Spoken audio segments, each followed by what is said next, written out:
France Inter.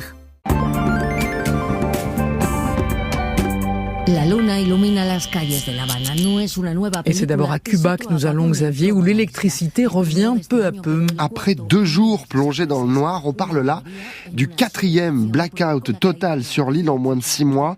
Le réseau s'est effondré vendredi après une panne près de la Havane. Il a fallu tout le week-end pour le reconnecter, perturbant ainsi le quotidien des Cubains, privés en plus de téléphone, parfois d'eau et de gaz. La capitale, où la lumière devait revenir ce soir, donc dans la très grande majorité des foyers, a connu depuis ce matin des scènes de ruées sur les prises de courant dès qu'elles étaient alimentées pour recharger téléphone ou lampe. Je le disais, c'est loin d'être une première pour les Cubains, régulièrement confrontés à ce type d'événement, en plus des coupures quotidiennes et volontaires du gestionnaire du réseau pour permettre à ces infrastructures de tenir. Il faut dire que les 8 centrales électriques du pays sont vieillissantes, tombent régulièrement en panne et que l'embargo américain ne facilite pas les choses évidemment, raison pour laquelle le gouvernement cubain mise désormais notamment sur l'installation de parcs solaires de technologie chinoise. I have before me a petition by a Nigerian citizen. Nous parlons à présent de cette sénatrice nigériane qu'on entend et qui se bat contre sa suspension. Elle s'appelle Natasha Apoti-Uduagha et ne peut plus siéger au Parlement de son pays, au moins pendant 6 mois. Elle ne percevra pas non plus ses indemnités. Le problème, c'est que cette suspension intervient alors qu'elle a dénoncé publiquement des faits de harcèlement sexuel de la part du président même du Sénat à son encontre.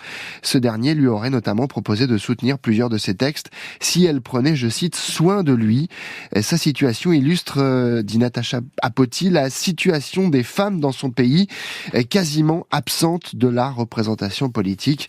La suspension a été prononcée en raison de son indiscipline, répond le Sénat nigérian, au sein duquel une majorité d'élus ont apporté leur soutien au président Akpabio. Il n'y a que 4 femmes dans cette assemblée sur une centaine de membres au total.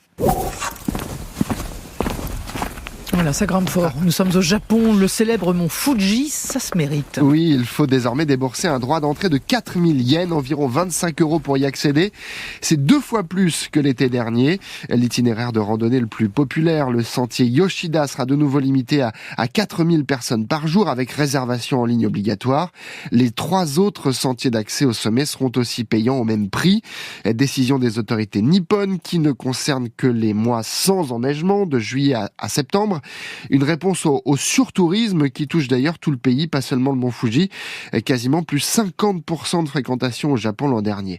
Le nombre de grimpeurs est en baisse, en revanche, depuis l'avant-Covid, mais on en comptait tout de même 200 000 l'an dernier, c'est beaucoup, et des restrictions nécessaires, disent les autorités, pour limiter l'impact environnemental et préserver la sécurité des touristes. La montagne est prise d'assaut durant la belle saison, y compris la nuit, par celles et ceux qui veulent assister au mythique lever du soleil. On peut aussi un peu les comprendre. Et c'est vrai, merci beaucoup Xavier, à demain.